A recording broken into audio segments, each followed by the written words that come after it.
ಅನ್ನಭಾಗ್ಯ ಮತ್ತೆ ಗೃಹಲಕ್ಷ್ಮಿ ಹಣ ಬಂದೇ ಇಲ್ಲ, ಖಜಾನೆ ಖಾಲಿಯಾಗಿದೆ ಪೂರ್ತಿ. ಅವೆಲ್ಲ ಸುಳ್ಳು. ಯಾವುದೇ ಆಗಲಿ ಕಲೆಕ್ಷನ್ ಆಗ್ಬೇಕಾದ್ರೆ ಒಂದೇ ದಿನಕ್ಕೆ ಕಲೆಕ್ಷನ್ ಆಗಲ್ಲ. ಇಯರ್ ಎಂಡು ಎಲ್ಲ ಕಲೆಕ್ಷನ್ಸ್ ಎಲ್ಲ ಬರ್ತದೆ. ಸರ್ಕಾರಕ್ಕೆ ಹಣ ಬಂದಾಗ ಸರ್ಕಾರ ಹಣ ಬಿಡುಗಡೆ ಮಾಡ್ತದೆ. ಸರ್ಕಾರಕ್ಕೆ ಏನು ಸಮಸ್ಯೆ ಏನಿಲ್ಲ, ಹಣಕ್ಕೂ ಏನು ಸಮಸ್ಯೆ ಇಲ್ಲ. ಫೈನಾನ್ಷಿಯಲಿ ನಾವು ಸ್ಟ್ರಾಂಗ್ ಇದ್ವಿ. ಮಾಮೂಲಿ 1 ತಿಂಗಳು 2 ತಿಂಗಳು ಕಲೆಕ್ಟ್. ಈಗ ನೀವು ನಿಮ್ಗೆ ಈಗ ಅನ್ನಭಾಗ್ಯಕ್ಕೆ ಅದು ಮಾಮೂಲಿ ಏನು ಅಕ್ಕಿ ಹೋಗ್ತಾ ಇದೆ.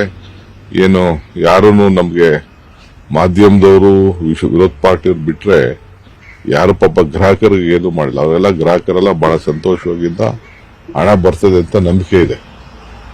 ಅರ್ಥ ಆಯ್ತಾ? ಎಲ್ಲದೂ ಕೂಡ ಕೊಟ್ಟಿದೀವಿ. ಯಾವಾಗ ಆಗ್ಬೋದು ಸರ್?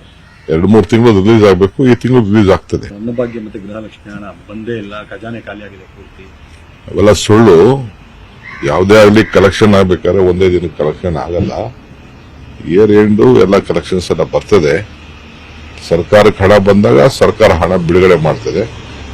ಸರ್ಕಾರಕ್ಕೆ ಏನು ಸಮಸ್ಯೆ ಏನಿಲ್ಲ, ಹಣಕ್ಕೂ ಏನು ಸಮಸ್ಯೆ ಇಲ್ಲ. ಫೈನಾನ್ಷಿಯಲಿ ನಾವು ಸ್ಟ್ರಾಂಗ್ ಇದ್ವಿ. ಮಾಮೂಲಿ 1 ತಿಂಗಳು 2 ತಿಂಗಳು ಕಲೆಕ್ಟ್. ಈಗ ನೀವು ನಿಮ್ಗೆ ಈಗ ಅನ್ನಭಾಗ್ಯಕ್ಕೆ ಅದು ಮಾಮೂಲಿ ಏನು ಅಕ್ಕಿ ಹೋಗ್ತಾ ಇದೆ. ಏನು ಯಾರೂ ನಮ್ಗೆ ಮಾಧ್ಯಮದವರು ವಿರೋಧ ಪಾರ್ಟಿಯವ್ರು ಬಿಟ್ರೆ ಯಾರು ಪಾಪ ಗ್ರಾಹಕರಿಗೆ ಏನು ಮಾಡಿಲ್ಲ. ಅವರೆಲ್ಲ ಗ್ರಾಹಕರೆಲ್ಲ ಬಹಳ ಸಂತೋಷವಾಗಿಂದ ಹಣ ಬರ್ತದೆ ಅಂತ ನಂಬಿಕೆ ಇದೆ. ಅರ್ಥ ಆಯ್ತಾ?